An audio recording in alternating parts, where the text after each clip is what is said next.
Hello and welcome to the Soul Shaking Love podcast. I'm Valerie Green from CoachValerieGreen.com, and this podcast is dedicated to bringing you the world's expert teachers to help you to feel a mind, body, and spirit connection, both with yourself and with your true love. And so today I'm really excited to be interviewing Carolina Fisher. Hi, Carolina. Hi, thank you so much for having me. I'm so excited to be here. Yes, Carolina is a fellow New Yorker, and we were chatting. I've heard of her and her work. She is a medical doctor turned hypnotherapist, and she practices RTT hypnotherapy, which we will talk about.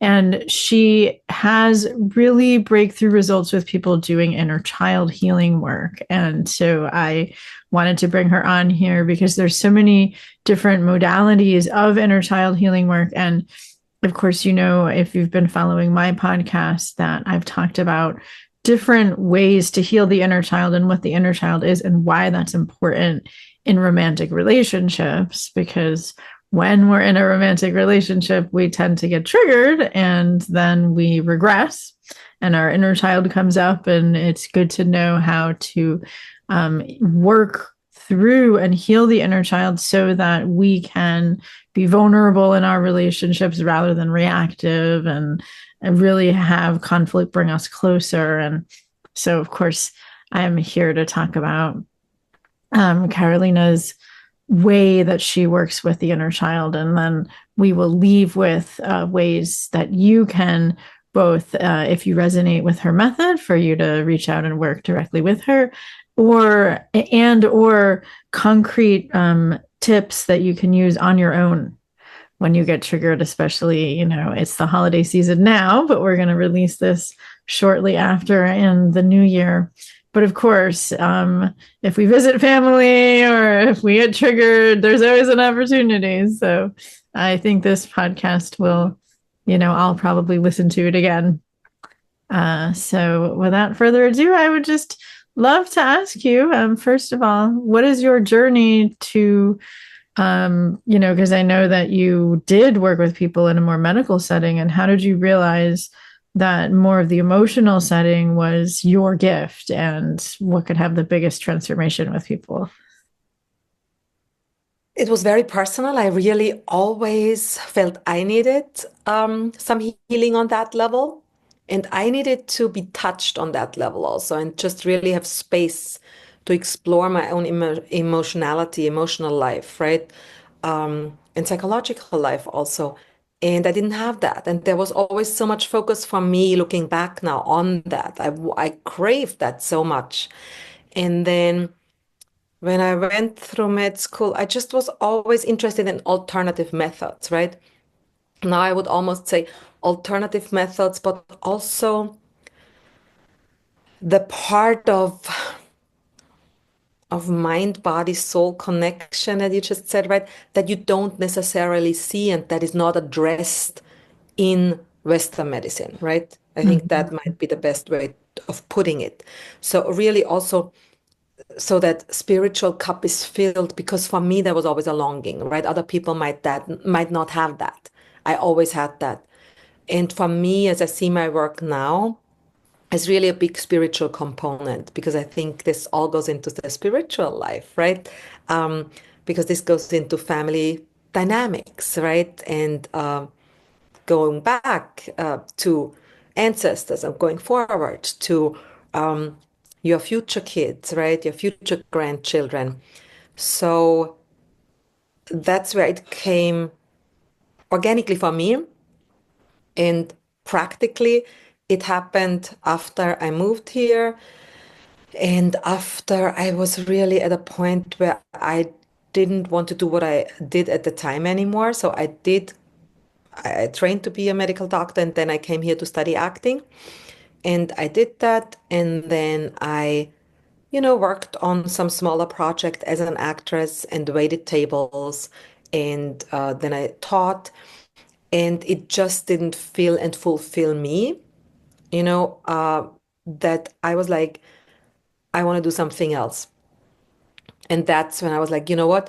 my life actually up until now has been so much about this, but more on the patient, on the client side. But I Hmm. have the tools to actually, because I did classes, I did always supplement my med studies with um, classes about family constellation, right? And those methods where you can get more into the subconscious and more um, have a different perspective on things, right? On disease, on any discomfort, even, right? Emotional, psychologically, and spiritually. And then I found RTT. So then I basically started working and I, you know, I got really quickly successes with people. And so then I was like, okay, I wanna just have also something to say I'm trained in it, right? And that's what led me to RTT then. Because before I did work with methods that got you to the subconscious, but I didn't have like a full-fledged course, right? That really said, okay, I'm certified in this now. And that's what brought me to RTT. I mean, of course, also the teaching methods. I mean, I chose wisely, and what Marissa has built is amazing. Hmm. Her method, but that was my way there, yeah. And I've really never looked back. I really felt like I came full circle Yeah, doing well, of course. I mean, because as we know, as I said in the beginning, when we get triggered, what happens is it's the unconscious mind that's having an unconscious memory from the past that comes up. And that's why we say or do things that don't seem like us. And so, hypnosis and RTT specifically is a wonderful way of bringing that stuff up so we can work with it.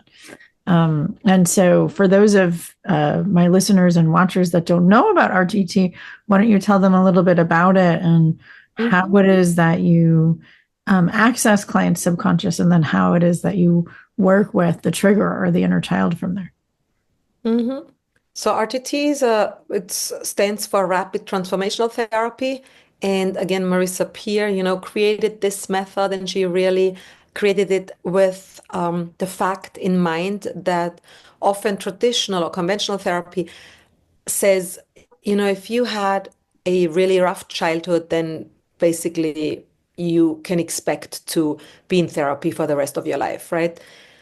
And I really, that was really one of the points for me where I'm like, oh my God, I agree so with that because she says that's just so unfair, right? That shouldn't be double punishment for people that had it already hard, right? Or hard periods of your life.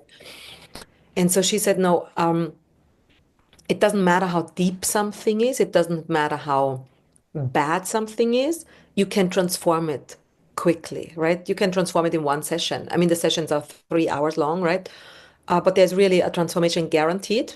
I mean, sometimes it might still take two, or a client might still take 3 sessions, right? Because they want to transform more than one thing, or you transform one thing and then it's like an onion that you peel, right? Then something else pops up that you didn't even feel before, that you didn't even see before, right? But she basically said you can go to the root of it in one session, right? You can go to the root with hypnosis, right?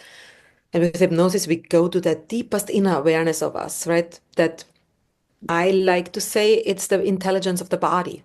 Mm-hmm. I'm sure your listeners all know the book, The Body Keeps the Score, right?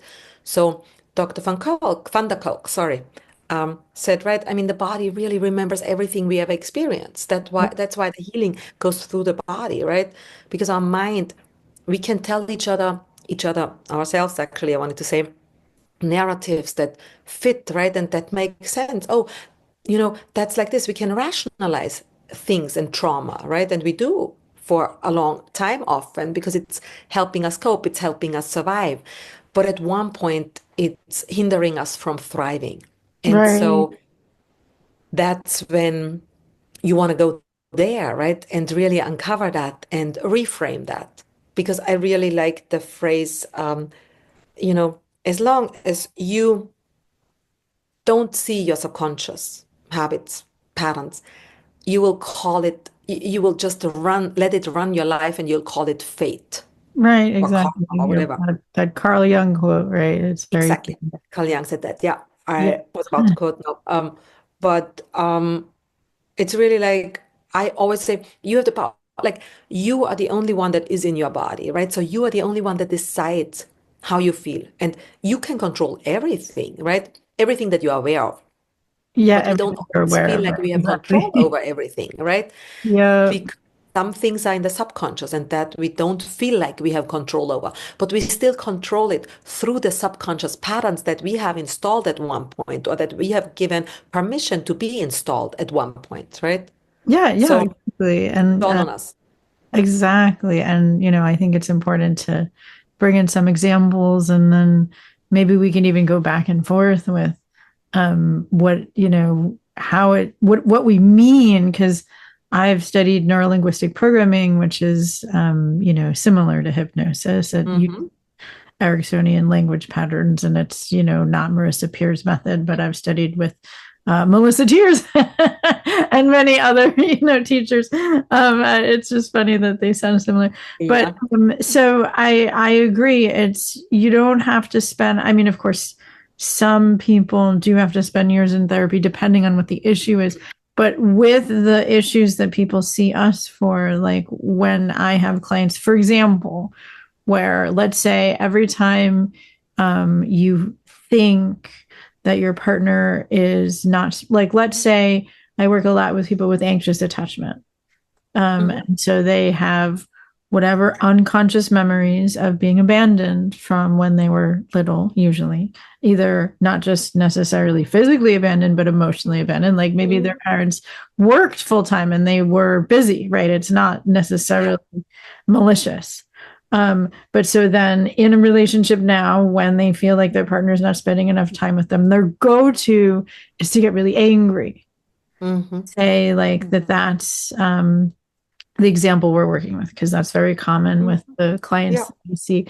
But that's an unconscious response because it's a response that goes back to when they were, let's say, 3, 4, 5 years old and their father came home from work late, and maybe he didn't allow them to get angry. Maybe he just said, you know, be quiet and shut Yeah. down the child's Yeah. expression. So that got repressed. And so now as an adult, they don't know why am I so angry when my husband's working late? And right. So it's all Mhm. conscious. And so I completely agree. It's about going back, and we might not remember those memories, but through hypnosis or through the neurolinguistic programming, those memories come back up. I think people are really scared of what happens when all those feelings come back up. And so that's why, as you're talking about, it has to be quote unquote spiritual, meaning that you're in mindfulness. Because when you're in hypnosis, there's a safe person holding you, letting you know that you're safe, letting that's your job as the hypnotherapist. We're in mindfulness, we're in present time, but at the same time, we can go back and give that child the what's called the missing experience, the needs that were not met back then, like you didn't deserve that, you deserve attention, etc. So do you want to talk about how it is that you do that and why that's so transformative? Hmm. Yeah, I mean, the things you said already so beautifully is holding space, right?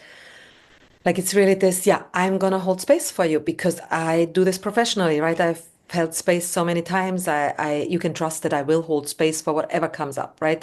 So that's so powerful because often when we were younger, often it goes back there, right?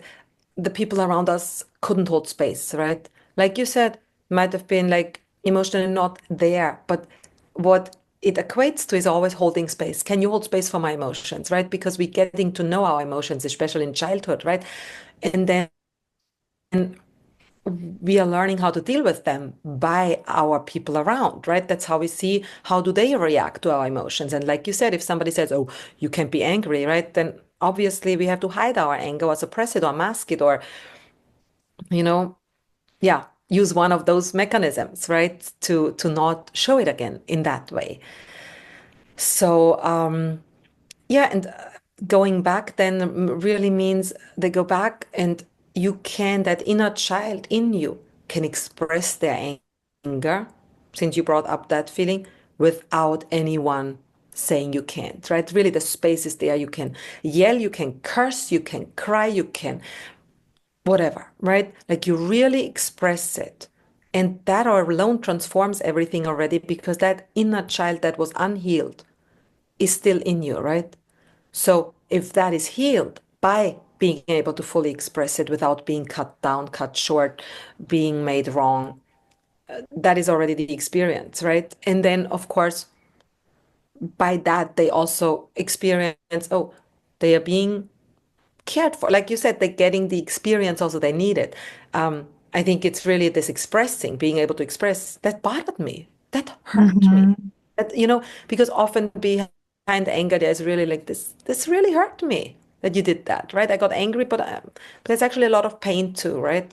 And I want to say that to you, And I know now it was not my fault, right? I actually, and again, without blame, I always say, I'm not blaming. I'm just saying you give that back also, right? Because we often internalize, oh, we must not be worth that holding space, Mhm. or, oh, maybe I have to do this better. And then I become a perfectionist, right? Oh, maybe if I do this and if I do this perfect, and if I get an A next time, right? Then maybe they can hold space. But that's not true, right? If somebody can't hold space for your emotions, then they won't hold space, be able to hold space no matter if you, I don't know, ride on a bicycle on a handstand, right? Like Yeah, you yeah, can do no, whatever. It it's won't sad, happen. but it's true. I think that um it's important for when we're in this deep hypnotic state to recognize, now that we're an adult, we can recognize, oh, wait a minute, it wasn't my fault. It was their incompetence. It wasn't Yeah, necessarily malicious, although it might have been, and then we're going to feel angry about it. But yeah, if it wasn't malicious, I mean, of course, we still might be angry when our needs weren't met, but as an adult, we can see it wasn't our fault because as a child, all children unfortunately make it mean that it was our fault only because that's how human beings are wired. yeah, Is, exactly. if we make it our parents' fault when we're little, that's too scary because we might die. If we actually get that, Yeah, that there's something wrong with them, then we might die. And so yeah, we all children are programmed to think that it means there's something wrong with me. And so that's why I've done RTT, and I agree that it's very rapid and transformative because it's in you as the adult now holding space, providing that corrective experience, that because that's, I love the way that 𝐊𝐵𝐲𝐻𝐿 puts it. He says trauma is not what happens to you, it's what happens inside of you without, to paraphrase, a caring, wise caregiver holding space, yeah, helping you interpret what happened so that you don't make it mean that there's something wrong with you, because it's that yeah, meaning that we make, that I don't deserve it, I'm not worthy, there's something wrong yeah, with me, that then creates this, it's too shameful, so we repress it, and then it becomes a trigger, but we walk around thinking there's something wrong with us, and then we don't know why, when something triggers us, we act like we're 3, 4, 5 years old again. But the yeah, reason for that yeah, is because we haven't healed that wound. And so what yeah. you're talking about is going back, because we don't consciously remember it, but with hypnosis, we can bring those unconscious Access that. Yeah, back up so we can work with the inner child and then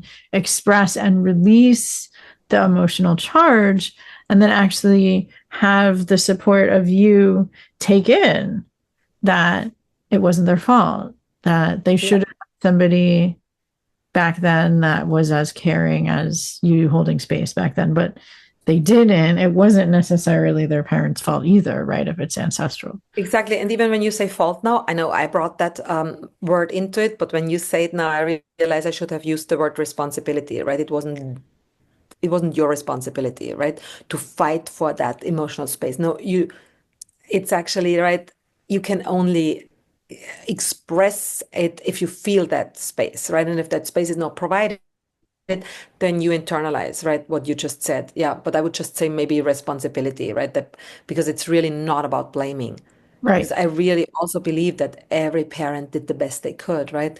And when you also said how 𝐊𝐵𝐲𝐻𝐿 says, right? Like I think that is also so powerful because there's also, I forgot the author of that book, but there's a book called The Whole Brain Child. And Yeah, the author doesn't come to mind now. But he says, right, if there is something happening, right, let's say my son sees a small accident, right? Somebody rides on a bike and a car maybe hits them a little. They don't hurt so much, but maybe they, I don't know, they break their arm, right? I mean, that's traumatic to see, right? So what do? We hold space as often as he wants to talk about it. If he wants to talk about it for an hour every day for 30 days, right? Then I'm here and we'll talk about it again. Oh, and that was really sad that you saw that. Oh, that must have hurt the ride, the car, the bike rider so badly, right? And then, like you said, there's no trauma gonna be, right? But if you say, that happened yesterday. What do you want to talk about today? Like it's already over. It didn't even affect you, right? Like if you can't hold, if nobody can hold that space for that child, right? Then it will be internalized in some other way. It Yeah. has to, right? Because it has to go somewhere because there's a lot of emotions coming up, right? Yep. And they have to go somewhere. They can't just evaporate. Exactly.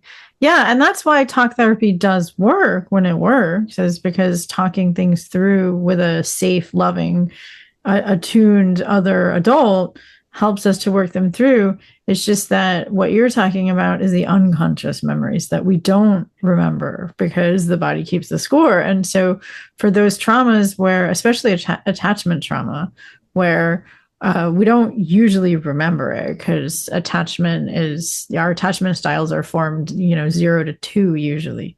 And we don't necessarily remember when we were not given the emotional attunement we needed back then, but our body does.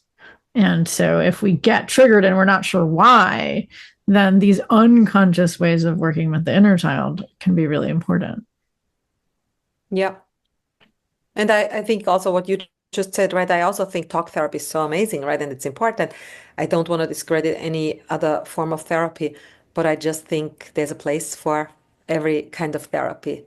Yes, exactly, exactly. And so do you want to tell me about maybe a client you worked with in a relational space where they were having problems either dating or in their marriage, and you helped them with the inner child and then their relationship improved?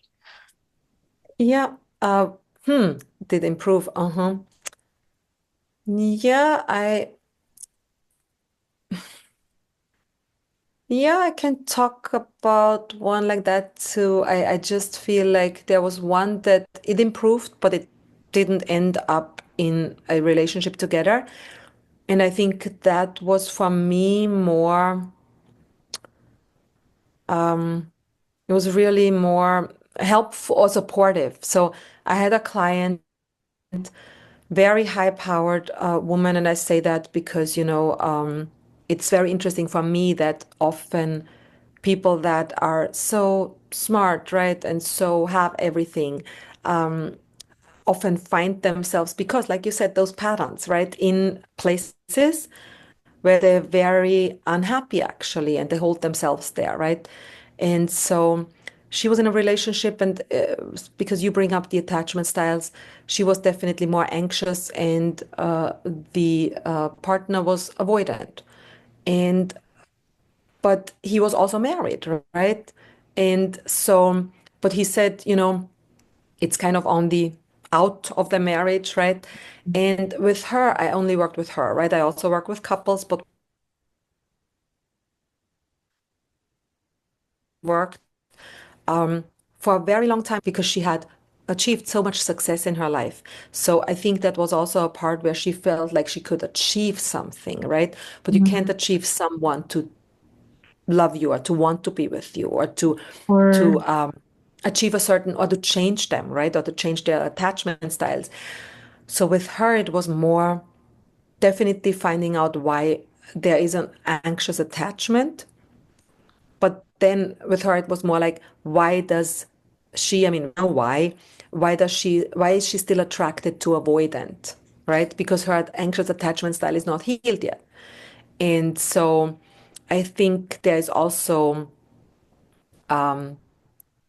scales or levels, right? Because if that's too far away, the avoidant and attached and anxious, then I think there is often not it's really often just a learning relationship and not really a relationship to stay unless both partners want to heal that, right? And the avoidant says, okay, I want to heal my avoidant attachment style, right? Because often what I deal with is anxious attachment styles that actually are in a learning relationship where they actually just learn to say, no, I'm not going to go for that anymore.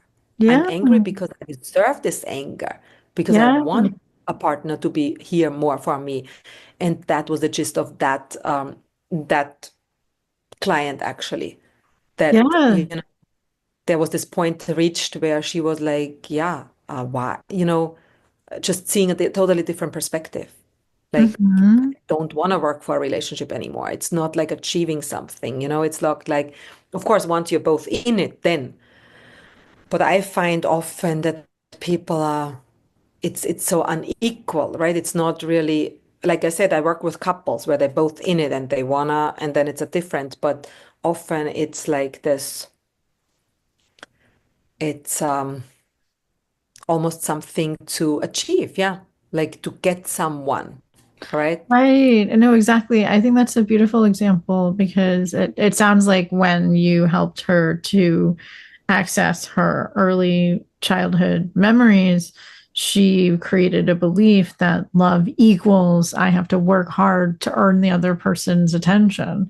And once she recognized that that was her programming, and through the hypnosis, you helped to reprogram it, she realized she shouldn't have to work so hard. And therefore, she shouldn't have to be attracted to a man who's not available, and Yeah, that she could yeah. actually leave, which I And she think won't, yeah.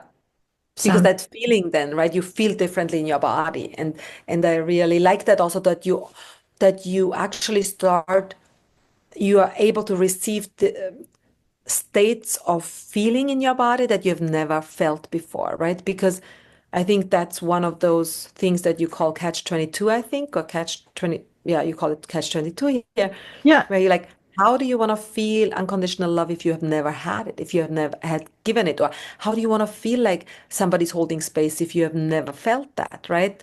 exactly.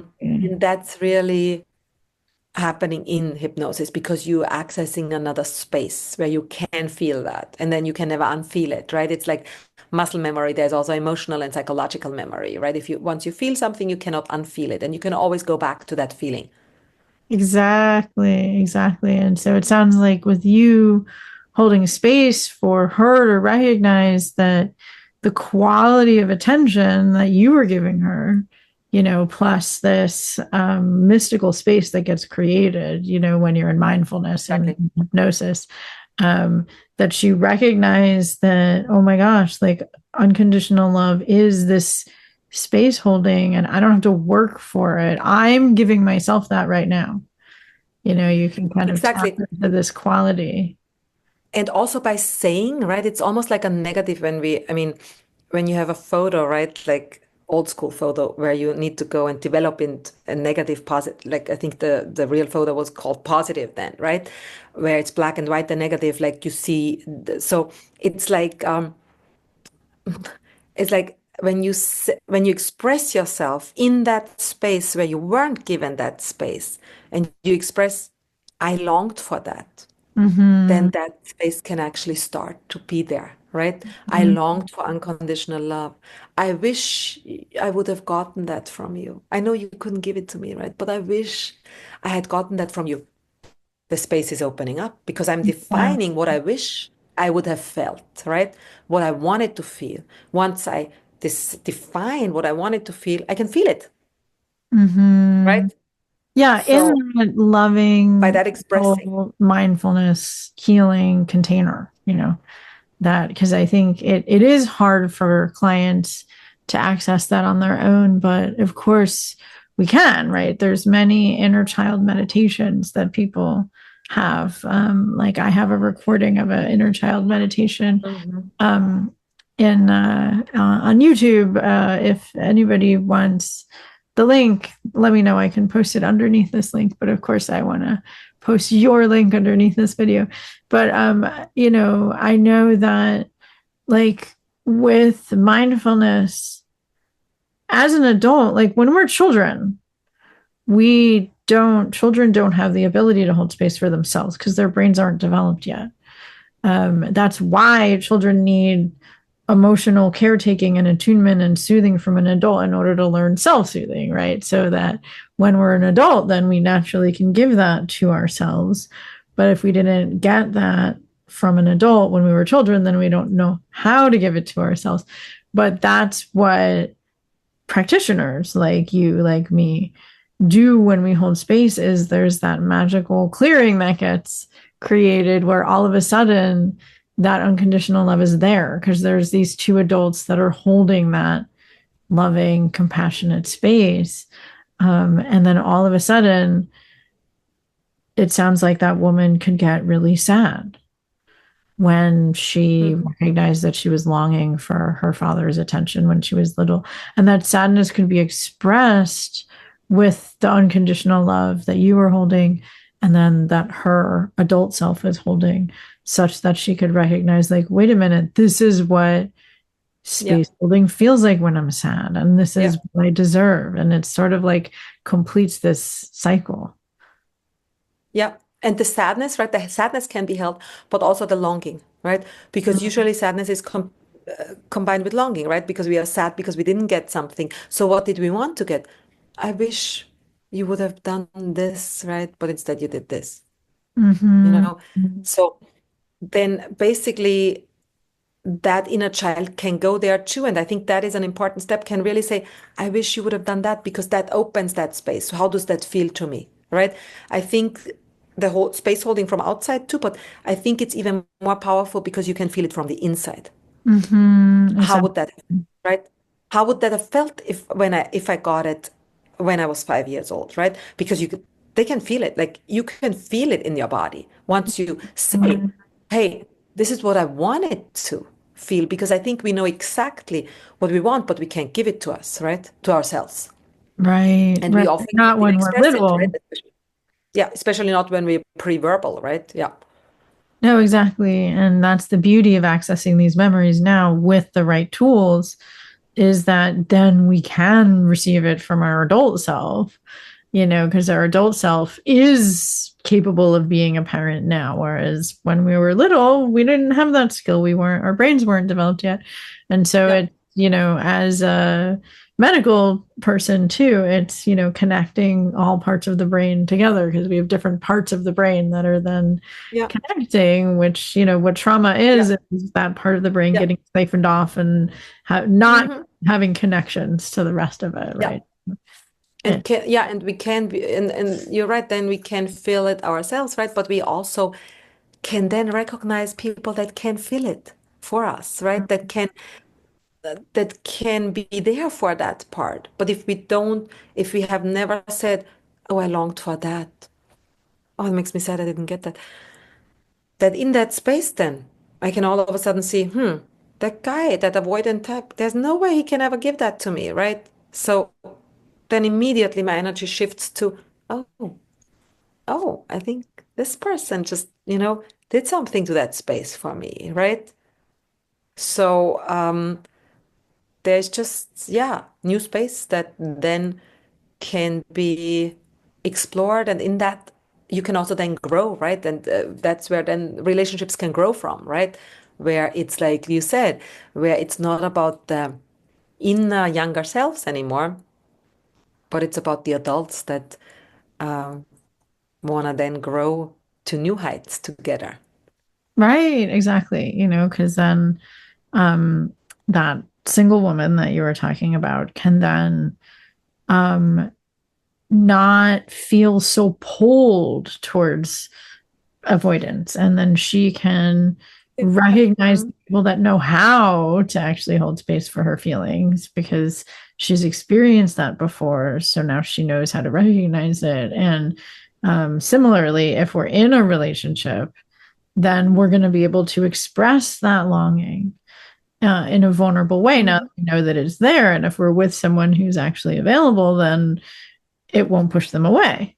Whereas if we are triggered and then we get angry when we're triggered, or we get kind of distant wall up when we're triggered, because that was our cue, then our partner doesn't actually know how to soothe us, because we're not able to really Yeah. access those vulnerable emotions that are held by the inner Yeah. child. So I think it's really beautiful that RTT, especially, I agree, can access those old implicit memories that we don't remember consciously because it's held by the unconscious, so that we can then reprogram them.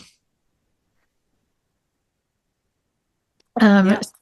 And do you have any, obviously we will put your website and way for clients to get in touch with you if they want to have an RTT session. Do you have any tips for people? Let's say you get triggered and you want to work with the inner child on your own. Is there something that you offer, like a process or a meditation or even some steps that people can Yeah, take? I mean, I have a free meditation on my website also. My website is www.whyhypnotherapy.com, and the Y is spelled WHY. Okay. And in general, so there's a little meditation for that on there. But in general, like you say, I mean, I, as a client, would say, well, I mean, if I'm just really triggered, I'm not going to go on your website and get the meditation. I mean, I'm triggered, right? I can't do that in that moment. So what I usually say, because what it is, what we do in RTT also is to work with the body, right? We are we are transforming in the body, right? The experience in the body. It's really, like I said, a feeling, right? That is, can't be unfelt, right? When I said there's feeling memory, there's emotional memory, there's psychological memory, right? So I would really say get in your body, feel your body. Triggered is usually the mind, right? I mean, it starts in the body because the emotion is here, but feel your feet on the floor, I would say. Breathe deeply, right? As pop psychological it sounds, but breathing, really like just anchoring yourself in yourself. Like that is for me really this like, okay, you know, be in the present moment. So you know it's not happening right now. You survived whatever pops up already. And it would be good to transform it, to heal it in a session. But right now, come back to where you are right now, right? Try to remind yourself you're in the present moment. You're not there anymore. But then if you want access to the inner child, of course, those strong emotions give you that, right? You might Mhm. want someone around that can hold space for that. But if you feel, you can access that by yourself, I think that's very possible. Then I would really say, okay, go there, go to that strong emotion, go inside. See, maybe only the emotion pops up. Maybe you pop up looking younger, and you might even see what you wear and what you feel, right? What the clothing feels on your body, right? Like these sensations come back, and you're actually being put into that scene again, right? And if you feel that strongly, then be there for yourself as that younger child, right? Feel all the emotions that that younger child felt. And as that older you that you are today, hold the space for all those emotions. Tell the younger child that you're here, that you're here for their anger and for their sadness and for their frustration and for their anything. So, I mean, you can really heal that inner child by yourself if you can do that, right? And again, that's very possible, right? Yeah, We are exactly. just I think, helpers on the way. The work is always done in the client itself. Like they do the work. We are supporting. I'm a guide, right? But these would be one short version, right, to get into the body. And if you have more time in that moment, then go into that inner child and heal it in that moment, right? Just by you staying calm, you'll heal it. You'll heal part of it. exactly. I think like the main uh, distinction that all inner child healers give is um, that the main part that we need to do is to maintain that separation or that differentiation between I, as the adult self who has the love and the compassion and the space holding, and there's another version of me, there's a part of me who feels that way. because the psyche is made up of parts. So as long as we can maintain that separation and then say, how old is this voice that's saying all of these things? And I'm the adult, the caregiver, the attuned, loving, compassionate witness, right? And then what is it that you're feeling and needing, and having that inner child express and have that space held. I agree. I think like as long as we can maintain that separation, then we can do a lot. It's just that that's, of course, the hardest to do when we're actually triggered. And that's why a meditation practice helps, or just getting into the five senses. I know a lot of nervous system teachers teach, 5 things you can see, 4 things you can hear, 3 things you can touch, like 2 things you can smell, 1 thing you can taste, like anything that gets you into your 5 senses helps to maintain that adult. But of course, I agree. I think meditations, guided meditations that practitioners have created are very helpful, because then their voice, or your voice in this case, is the one maintaining that separation and guiding people to give that part of them who's having these very unpleasant feelings, to give that part of us unconditional love and space to express those feelings and to move them through, emotions or energy in motion, so to speak. So definitely I will put the link to that meditation on your website below this video and in the show notes of the audio. It is Why Hypnotherapy is what you said at your website. Yeah. So I will put that below, WHY and hypnotherapy. I will put that link below. And I will make sure that it's the link to the meditation, because I think that, if we're able to say, how are we feeling? And okay, I need to ground myself. Let me listen to a meditation. I think that goes a long way. Yeah, I agree. And then, and tell us more about how you work with clients. Do you have packages? Do you work with people in person or online? Or, tell us a little bit more about that. I work virtually only at the moment. And I mean, have been for a while now, actually. And it's really working so well that I work virtually, and I usually do, session like single sessions, as many as a client might want. And I also have a package where I work with clients for 6 months, and they have at least 1 3-hour session a month, and they have access to support, via text or voice message in those 6 months. Pretty, unlimited in work hours, or sometimes even afterwards, depending, what is going on. So that's a more, yeah, more intense, I want to say, intense way of working with me. And then I also offer 1-hour sessions. So the 3-hour sessions is the classic RTT session. And then the 1-hour sessions are usually more like a talk therapy, but I do sometimes also employ in those 1-hour sessions some methods that get you into the subconscious. It's often not the RTT, guidance into the hypnosis.